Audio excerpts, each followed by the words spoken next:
Hey guys, Neagat here, and welcome to another match of Little War Games. Today I'm bringing you a match of Little War Game on Ravaged AA4. In the top left corner we have a guest playing the red pieces. In the bottom left corner I have myself, Neagat, yours truly, playing the blue pieces in the bottom left corner. Now this is a replay of a match that I did quite some time ago, so I'm not completely familiar with how the outcome of this game goes.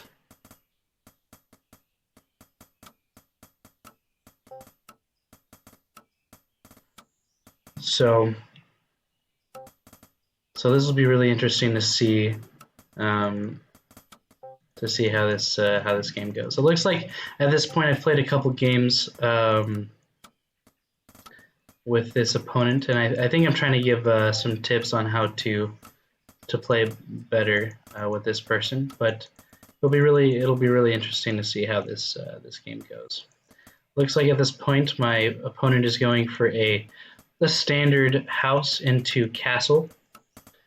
Some people gave me a couple tips pretty earlier on during my start into Little War Game, suggesting that it would be a good idea to place buildings on this bottom area. I've also seen players build their buildings even further out from their home base, their starting location, and that's all.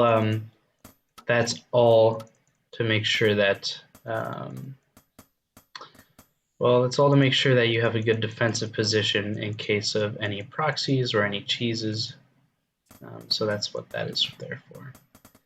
So, as you can see, my opponent very defensive opening in the sense of going for the soldier to defend against any harassment, while I myself am going for a castle first. Kind of greedy in a sense of I don't have any defending army, but not too greedy. Defensive in the sense of I've got this tower in case my opponent goes for walls. I think in the match before, I think what ended up happening is that he did a wolves proxy, a den, like a 2-den proxy, and he ended beating me pretty quickly. So I think that's why I go for this tower. Normally I decide not to go for this tower. I believe if I play it right, if I get my barracks as early as possible, it is entirely possible to defend your base with the production of one barracks by the time any units arrive. This was an interesting pull. So a little bit of inexperience for my opponent, it seems. He instead of pulling about maybe half the workers on his mining light at home, he decided to pull all of them.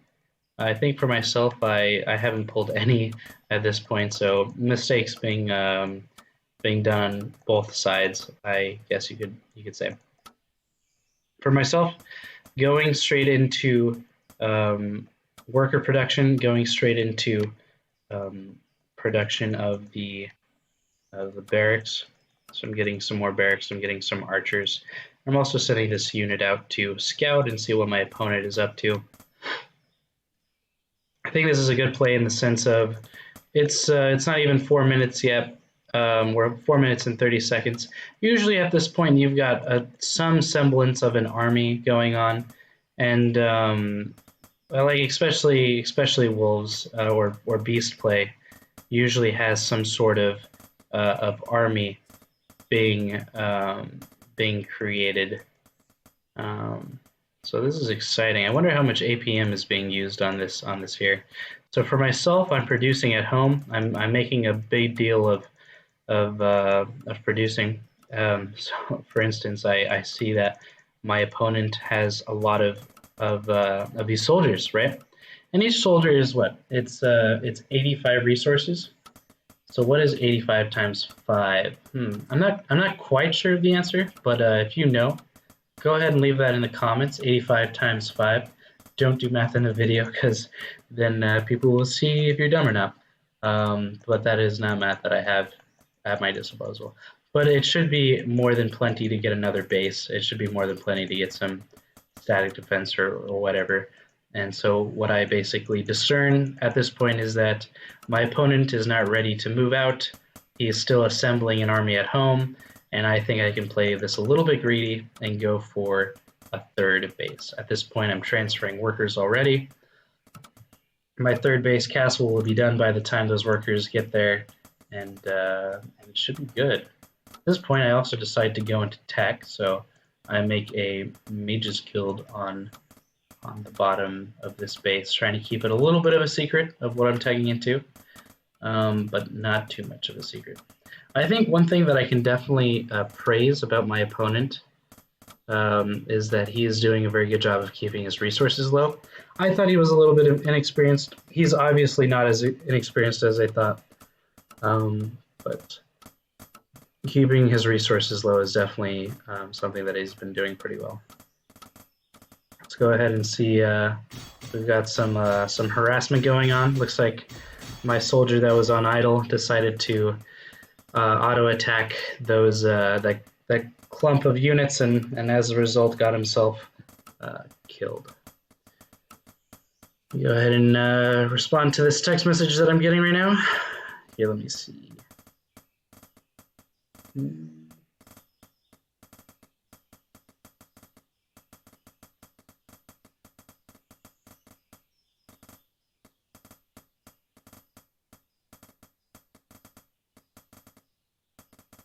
Okay. At the same time, looks like I've gone for some more production here. Still teching, right? So I haven't produced more barracks, but I am producing more in the sense of I'm going for more of these mages. I've actually produced another barracks. I have 3 now. I'm going for my mage upgrades. So definitely highly prioritizing the ability to go for mages. At this point, my opponent has quite the strong army. I think he should be going for a move out because I think, at this point, I don't have my fireball upgrade. I don't have too large of an army. I think he is more than capable of coming out and definitely doing some damage to myself. It looks like I decide to move out myself. I should have my fireball upgrade done. What is it called? I think it's called the fireball upgrade. I should have it done by the time I end up going meeting his army at his base. So I guess it's a kind of like a timing attack in the sense of I'll be the most strong and most ready to attack him when I arrive. So let's go ahead and take a look at what happens here. So a little bit of harassment. He's going to be able to see that I have this upgrade up, and I'm going to try and abuse the fact that he doesn't have any, tech structures, that he doesn't have any units in this regard. So definitely trying to kite my mages back. Definitely trying to use my my archers and DPS to my advantage. But as you can see, just the pure fact that he has more units than I do at this point really means that he's going to be able to win this fight. The good thing, though, is that I managed to keep these valuable mages alive, and I can easily produce up an army again. At the same time, I'm now going for my first couple upgrades. My opponent, let's see, he's already got his attack upgrades, and now he's going into his defense upgrades, especially since I've been able to get mages, and defense upgrades will be able to help a little bit when it comes to going up against that. So definitely a good game for my opponent at this point. Much higher APM than I'm able to produce. So I definitely feel like my opponent is no slouch at this point. This is an interesting. This is an interesting. What am I trying to say? Development. He did go for this advanced workshop earlier. I had it in the back of my mind when I saw that coming. As you can also see that I've got my forges coming up. And now he's going into Ballista. So I'm very curious to see why he's decided to go into Ballista. I managed to delay my 5th before his little birdie saw what I was doing. My opponent should be going for his 3rd at some point here.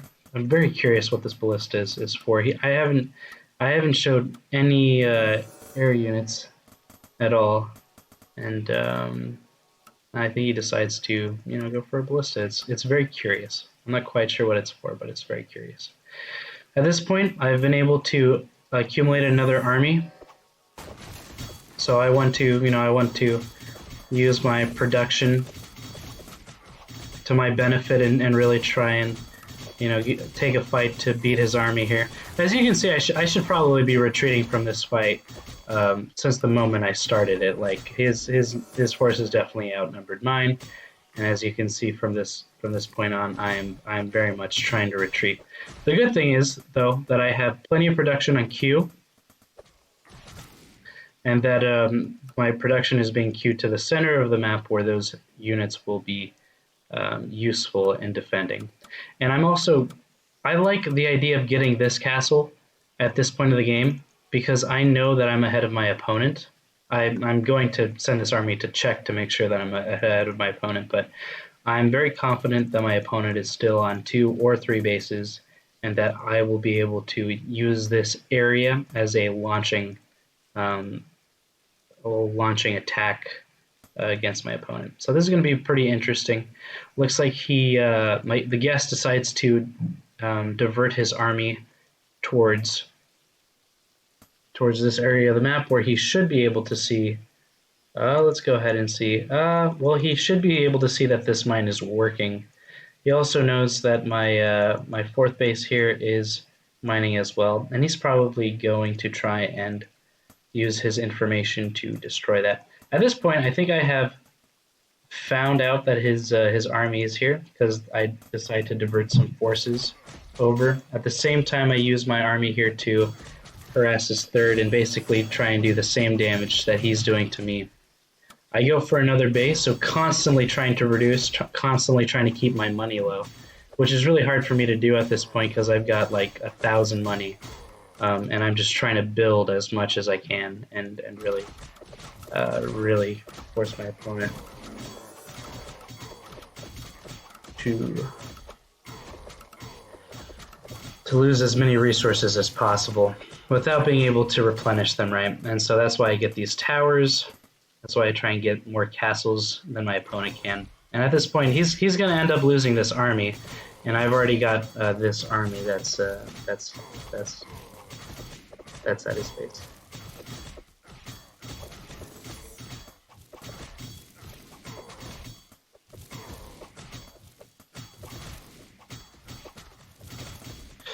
As you can see, he's still trying to attack my units.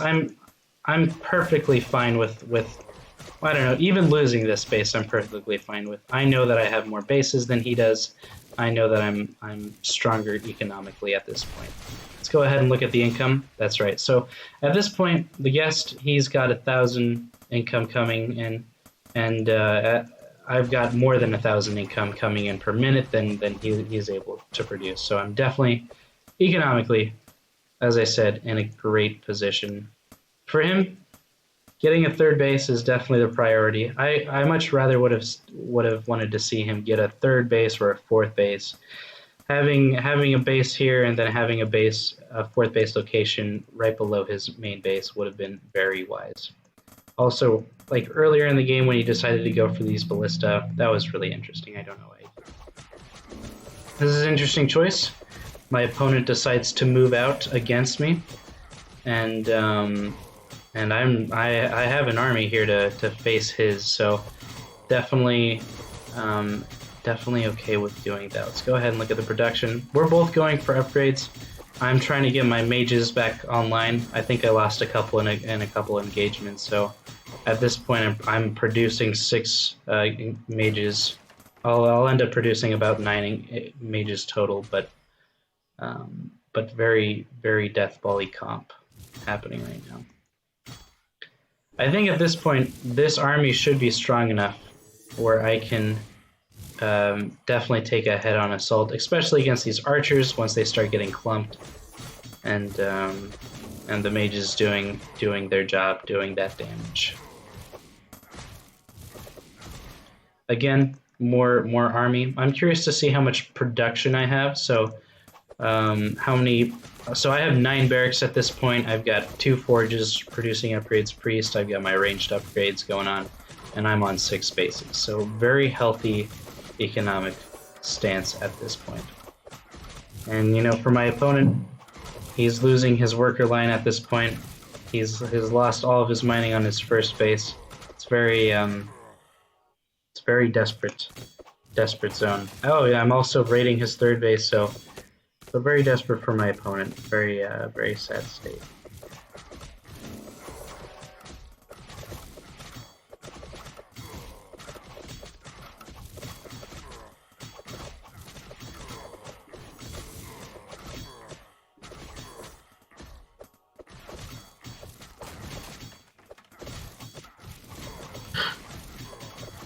If there's one thing I could learn from this game, or one thing that I could probably, you know, say to the guest player to learn, or like advice at all, any advice at all, I think it would definitely be to be, or to try to be economically ahead, like as much as possible. That's what I did when I was able to scout with that one soldier and see that it was about 4 minutes into the game. Usually a good time to get like a 4th base. I saw my my opponent wasn't going for that, so I decided to go for a 3rd base rather. I decided to go for that economic advantage, and that really just spiraled into getting more production at home, getting upgrades, making sure my income was low, and then just continuously expanding across the map. I think I ended up going to 1, 2, 3, 4, 5, 6, 7, 8, 7 bases. So with that being said, good game to my opponent. Absolutely well played. Very enjoyable game. This was one of the first games where I was able to discover mages, I think. I'm pretty new, relatively new to the game. I know it's strong. I know that mages are absolutely devastating when they can get some good fireballs off. So like I said, good game to my opponent. If you want to see videos like this every day, go ahead and subscribe to my channel. I make daily content. Well, for instance, this video came out a little bit late, but for the most part, I try my hardest to make daily content as much as possible. Try and stay faithful to channel and growing this community, and you know, try and do the same for me. I'd really appreciate it. Hope you guys have a great day, and make sure to subscribe. All right, bye-bye.